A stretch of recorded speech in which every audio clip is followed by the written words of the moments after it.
પાછું એનું ભરતી પાવન થાય એટલે આપણે આડે ધડ નિયત આપ્યું. પછી દાખલા તરીકે એક ખેડૂતે એક થેલી યુરિયા નાખીને વીઘામાં તો બીજા ખેડૂતે દોઢ નાખ્યું. અનુકરણ કર્યું.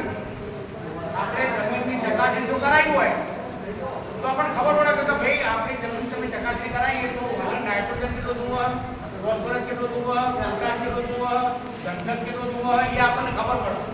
આ ગ્રામ સેવકો મફત ચકાસણી કરી આવે. કોઈને કરાયેલી ખરી ઘરમાં આટલામાંથી પૂછીએ મફત કરી આપો. આપણે પોસ્ટ ફેંકવાથી સેમ્પલ લઈને સેવકને આપવાનો હોય છે. બરાબર, એમાં પણ ખબર પડે કે ભાઈ આપણે પૈસાના પૈસા ઓછા થઈ.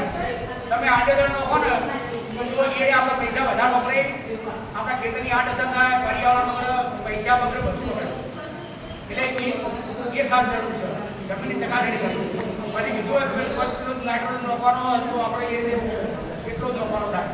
ફોસ્ફરસ તો લગભગ ઓલરેડી આપણી ઉત્તર ગુજરાતની જમીન ફોસ્ફરસ તો ઘણું છે. એટલે આ રીતે આપણે ખેતીની જાણકારી લઈ અને ખેડૂતો ખાઈ જવાનું